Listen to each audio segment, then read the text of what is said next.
E aí, amigos, tudo bem? Bem-vindos aí a mais um vídeo aqui do meu canal, onde eu vou começar a abordar, como vocês já devem ter visto pela thumbnail, um novo tema. Eu vou entrar no debate das opções políticas que o Brasil tem pela frente em 2026. Já é hora, o debate começa a se esquentar muito, então, antes que a gente se perca naquele frisson eleitoral, em que é praticamente impossível fazer reflexões mais aprofundadas, vamos de cara, então, tomar um tempinho para fazer reflexões um pouco mais elaboradas a respeito das possibilidades. Não exatamente dos nomes, não exatamente das pessoas, nem dos partidos, até porque tudo isso no Brasil tem é tudo muito melífluo, né? As coisas se misturam, as pessoas se misturam, a gente sabe como funciona a política brasileira. Então vamos falar dos horizontes, né? Quais são os horizontes que cada uma das opções apresenta. Como vocês viram na thumb, esse vídeo, né? Duplamente batizado como ele ou L, conforme você queira ler, você pode ler como ele ou pode ler como L. E aí fica uma brincadeira em relação à figura que eu coloquei aqui no lugar do meu quadrinho, eu coloquei a figura, né, a qual nós vamos comentar, não como uma pessoa física, mas nem como líder, né, nominalmente líder de uma corrente política, porém, e tampouco como governante do Brasil, porém, como aquele que representa um horizonte político, né, uma tendência de futuro possível e que, né, já foi bastante explorada na história recente do Brasil e que vocês sabem que eu tenho contra essa pessoa, contra essa tendência, uma posição bastante crítica. E é isso que eu vou exercitar aqui agora. Não sem antes, naturalmente, pedir que você faça aí a generosa atitude de me dar o like e se inscrever no canal. E, evidentemente, se você quiser ser ainda mais generoso ou generosa, contribuir com este contra-hegemônico assumido que assume, portanto, as agruras, as dificuldades de ter uma posição absolutamente contra-hegemônica sem nenhum apoio de ninguém, de me apoiar, né? Você pode ser muito generoso, generosa comigo me apoiando no Apoia-se. Tem aqui embaixo na descrição do vídeo e também no comentário fixado. É um apoio mensal de qualquer valor, assim você contribui para que eu possa retirar alguma coisa para mim, né, desse trabalho tão abnegado que vem sendo feito aqui e que eu pretendo manter, de contribuir para que o Brasil possa voltar a ter um debate mais qualificado, não tão superficial como ele tem sido, né, tocado nos últimos tempos. Mas vamos então ao nosso assunto. Eu agradeço qualquer apoio. Tem o Pix também. Mas vamos lá, vamos voltar ao assunto, que é importante que a gente, né, gaste mais tempo com isso. Pessoal, é o seguinte, o horizonte político defendido por ele, né, pelo presidente da República, pelo Lula, é um horizonte político muito similar àquele que eu percebi muito claramente, e não tem nenhuma necessidade de fazer esse gancho, mas eu vou fazer assim mesmo porque é um gancho útil e interessante. Quando eu estive na Argentina pela última vez, isso faz aí uns 3 anos, talvez um pouco menos, eu desci lá no aeroporto de Ezeiza, e indo para o centro da cidade de Buenos Aires, perguntei ao taxista por que as coisas estavam todas agitadas, muito normal, né, ali na região central da cidade de Buenos Aires, tinha havido protestos políticos e, né, havia desvios de trânsito, etc.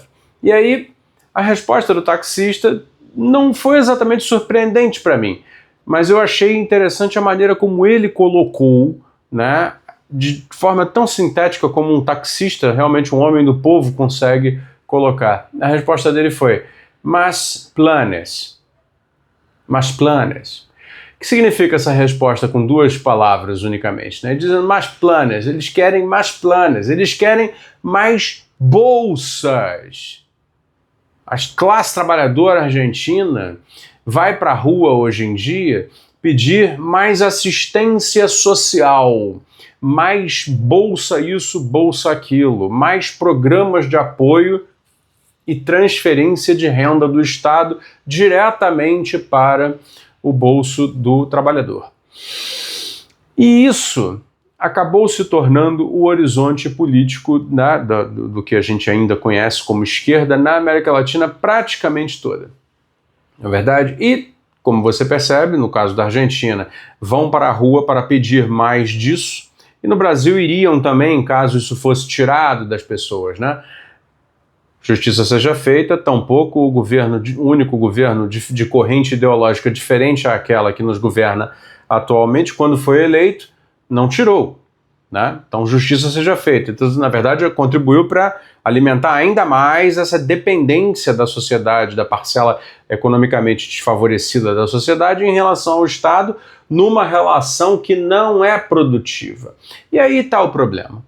Né? Aí está o problema. Acostumou-se a parte economicamente desfavorecida da sociedade latino-americana como um todo a ter uma relação de sobrevivência, né? Não com os seus patrões, mas com o Estado.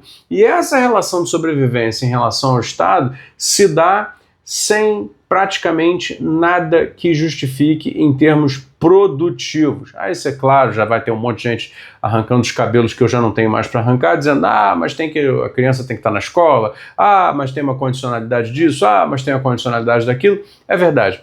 Nada disso foi suficiente para aumentar a participação da força de trabalho no mercado formal numa perspectiva de crescimento. Veja, por mais que hoje a gente tenha aí o chamado, né, maior emprego da história, como é que você explica o fato de que a gente tem o maior índice de emprego da história e o maior índice de informalidade da história ao mesmo tempo? Né? Porque a gente precisa ser honesto em relação a essas coisas. Né?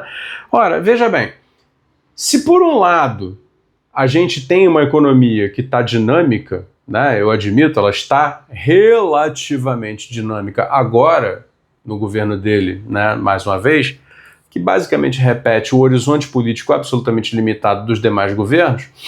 Por outro lado, você também tem uma invasão de empregabilidade informal, um alastro, uma coisa impossivelmente grande de informalidade que não cede. E qual o resultado dessa destilação, dessa equação?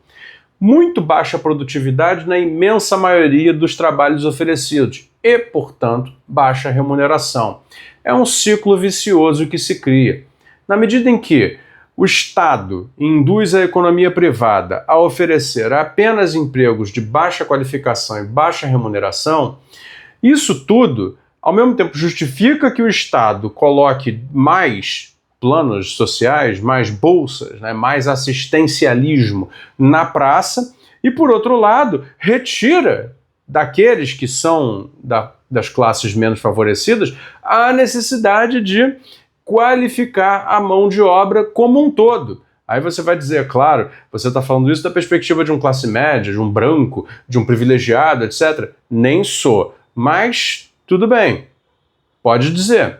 Ocorre o seguinte, eu não estou falando das pessoas individualmente, não estou falando das famílias individualmente. E é lógico que em situações adversas é necessário que haja compensações sociais da parte do Estado, principalmente quando os ciclos econômicos são de desaceleração. Porque assim começou essa história toda, né? O famoso política contracíclica. A política contracíclica é quando o ciclo econômico está desacelerado, o Estado vai lá e injeta renda por alguma dessas bolsas ou por um auxílio qualquer, e aí essa renda reinicia, né, o movimento do ciclo econômico, e o ciclo econômico sai, né, da desaceleração e vai para a aceleração. Por isso é chamado contracíclico, né? Então ele é um antídoto contra o ciclo, quando o ciclo não interessa à coletividade. Só que acontece o seguinte, depois que generalizou-se a distribuição de bolsas e planos sociais, assistencialismo no Brasil e na América Latina como um todo, já não importa mais como está o ciclo econômico. Se o ciclo econômico vai acelerando, você continua dando. Se o ciclo econômico desacelera, você dá igual. Ou seja, então, veja, a força de trabalho se destacou da lógica do ciclo econômico. E isto não tem nada a ver com declaração de independência da força de trabalho em relação ao patronato, ou em relação às empresas privadas, ou em relação ao mercado de trabalho, ou em relação a qualquer uma dessas coisas. Não tem. Porque você apenas troca uma relação de dependência por outra. Daí se explica por que é que os caras vão lá encher a Praça de Maio no centro de Buenos Aires e pedir mais planos. Estava na época do governo, ainda do governo Fernandes, hein?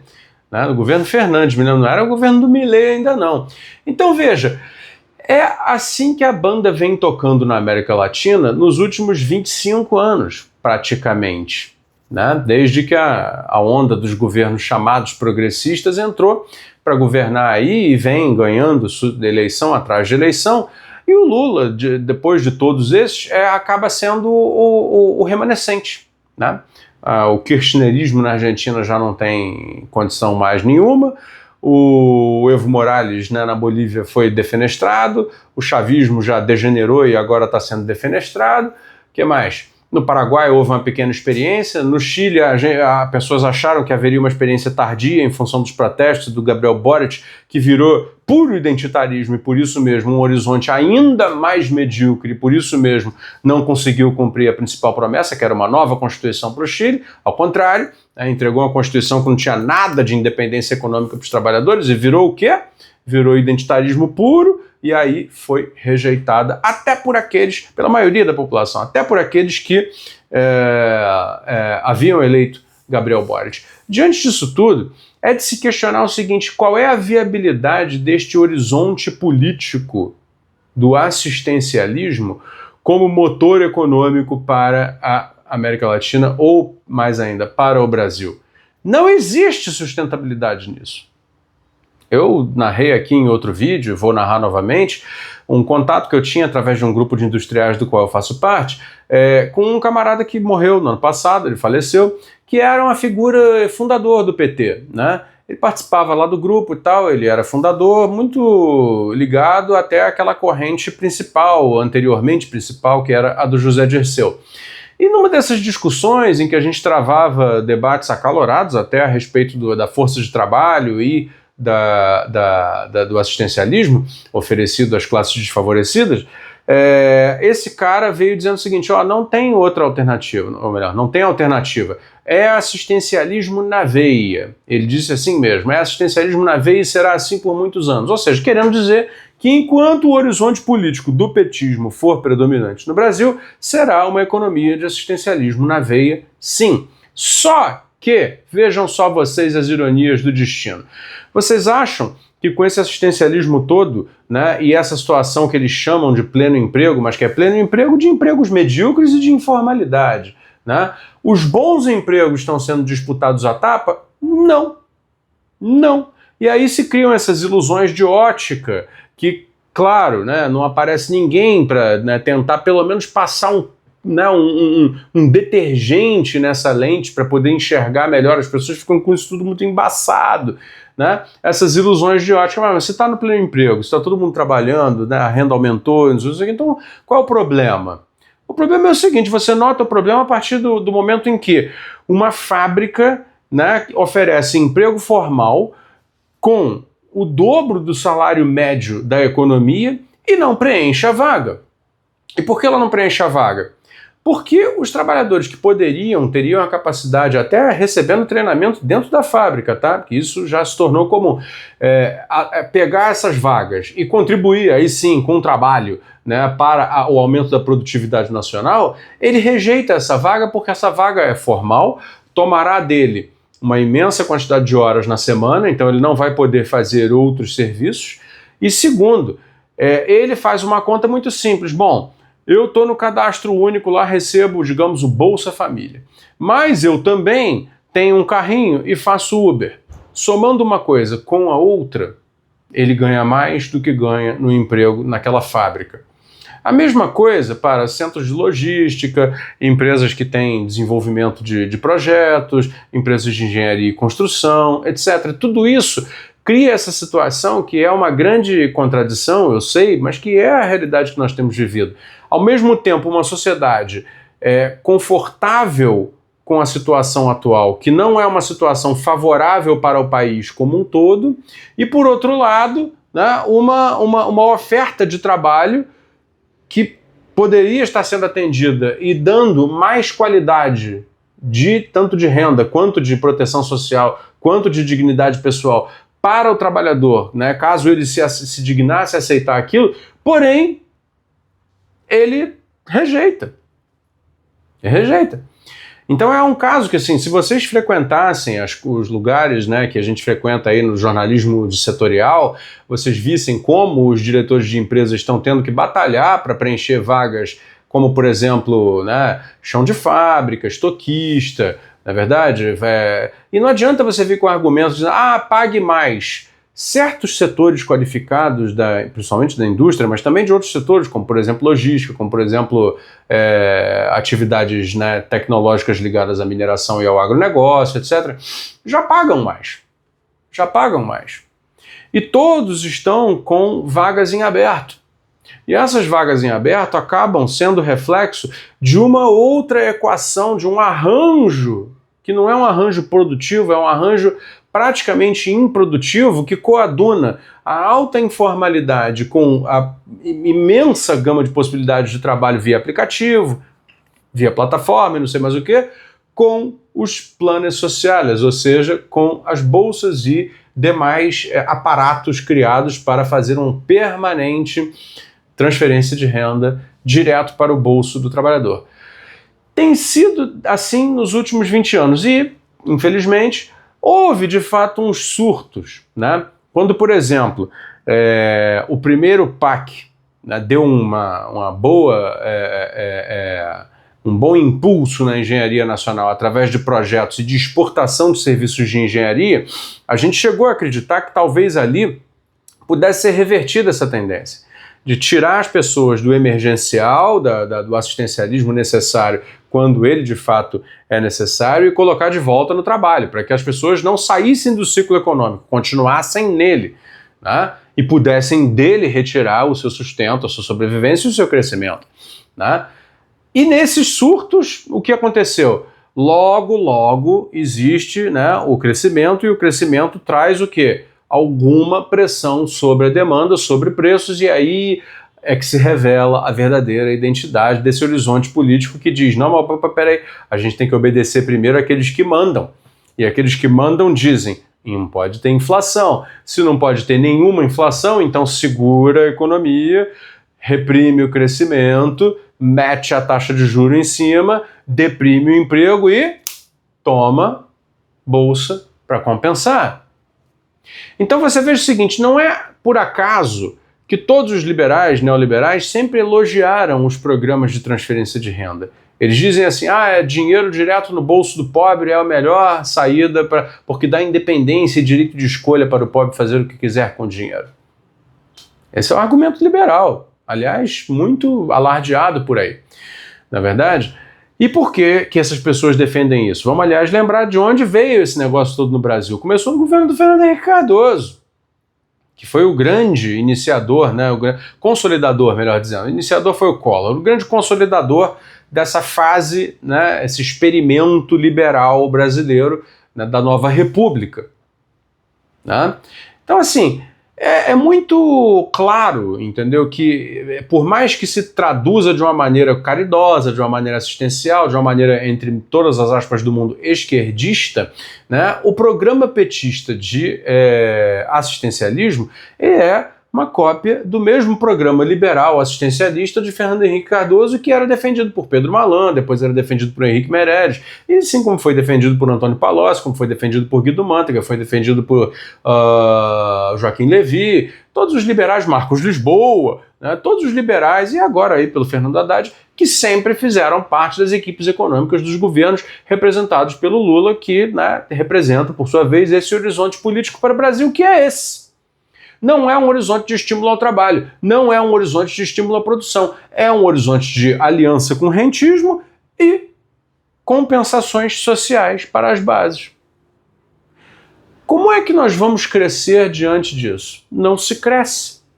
Porque, por um lado, você tem uma amarra do rentismo que diz, não, esse negócio de crescimento gera inflação, então mantém o juro alto, assim que você faz suas coisinhas para você ganhar a eleição aí, mas logo em seguida mete o juro alto, por quê? Porque a gente não pode ficar sem o rentismo. E segundo, né, porque com o juro alto não tem inflação, então é o melhor dos mundos para o rentismo, né? Ganha muito sem fazer nada e o dinheiro não perde valor, olha que legal. Só que esse mesmo sistema é um sistema que reprime o crescimento econômico e, portanto, não há empregos de qualidade sendo oferecidos, né, em grande quantidade. que é o que faz a base social de fato evoluir na vida, crescer. Não é verdade? Não, isso não pode existir. Então esse arranjo improdutivo é o que caracteriza o horizonte político do lulismo. E esse horizonte político do lulismo, claro, para que ele possa ser ainda validado eleição após eleição, é preciso que ele tenha criado uma máquina muito bem azeitada de quê? De enganar as pessoas. E essa enganação se chama bolsa, bolsa, bolsa para sempre, assistencialismo para sempre, mais e mais e mais auxílios para os desfavorecidos. Repare o seguinte, assim, eu não quero ficar me autoelogiando, mas tem que ter muita coragem para vir falar isso na internet. Né? Pense que, se coloque no meu lugar, quanta gente não vai aparecer aqui para dizer que eu sou um fascista, nazista, etc. Xingamentos da moda, né? Que hoje em dia vai parte logo para jugular, né? Xingar logo de nazista, hitlerista, né? Por assumir a posição corajosa de dizer, não está certo isso. Não está certo isso. As pessoas têm que majoritariamente viver do fruto do seu trabalho. E aí posso dizer uma coisa para vocês? Quando eu era jovenzinho, e era um jovenzinho esquerdista, né, tudo bem, eu era trabalhista, era do PDT, né, do Rio de Janeiro, dos anos 90, etc. Mas assim, me consideravam um esquerdista. Como todos nós que éramos ali do PDT e tal, do trabalhismo, nos considerávamos os esquerdistas. Alguns ainda se consideram. Eu já não. Por quê? E também não me considero um direitista só por não me considerar um esquerdista, tá bom? Então, né, aí quem quiser me xingar, que me xingue, mas eu acho isso. Lá naquela época, ninguém na esquerda, em todas as 1000 correntes dela, tinha a disfarçatez de concordar com essa indignidade a que se submeteu a classe desfavorecida, os pobres brasileiros. Ninguém achava que aquilo era correto.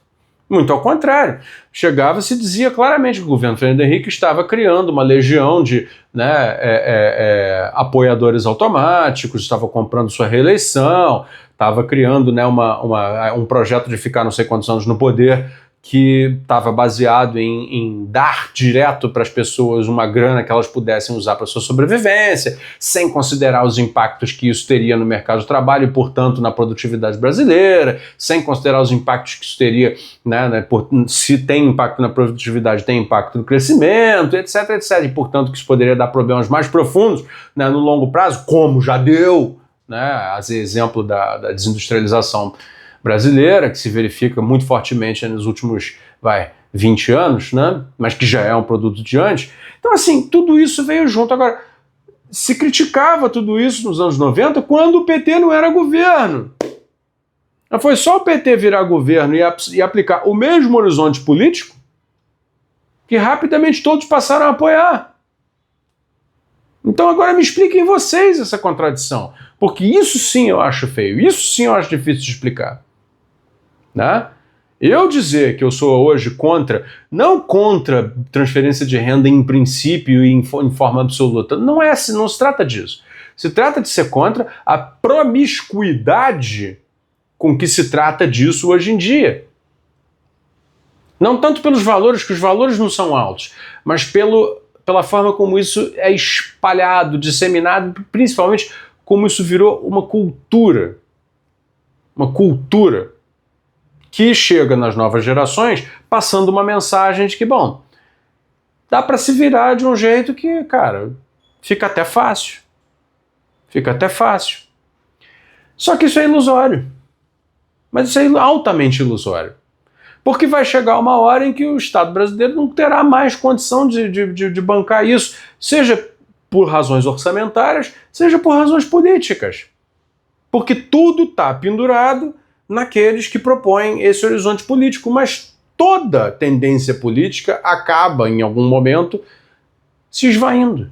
Ela perde, ela começa a ou se autodestrói, ou alguém a destrói, ou ela simplesmente vai erodindo com o tempo. Portanto, se vocês estão achando que isto, essa relativa facilidade de viver com compensações financeiras do governo, mais economia informal, é algo que vocês podem apoiar suas vidas no longo prazo, para construir e deixar para seus filhos, etc, etc, estão redondamente enganados. E sofrerão consequências por apoiar isso. Ainda dá tempo do Brasil adotar um caminho de retorno à razão e dizer, não, queremos trabalhar, queremos construir, queremos botar a nossa mão nessa massa. Mas aí, quer dizer, o monstro que terá que ser desconstruído é muito maior, né, meus amigos? São o quê? 30 anos, se contar com os governos do Fernando Henrique, já mais, né, de arranjo improdutivo. E uma elite que se beneficia disso enormemente. Como é que desconstrói esse negócio agora?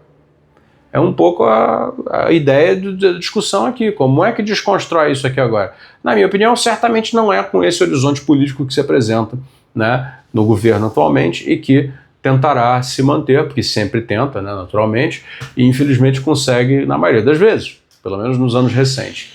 Então eu espero que tenha ficado claro. Não é uma crítica às pessoas, não é uma crítica ao partido, é uma crítica ao horizonte político oferecido, que não traz nenhuma vantagem estruturante de longo prazo.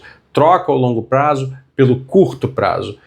Farei críticas similares, igualmente contundentes, igualmente profundas dentro daquilo que eu consigo que sejam as demais opções, até porque são muito parecidas. Beleza? É isso aí, obrigado.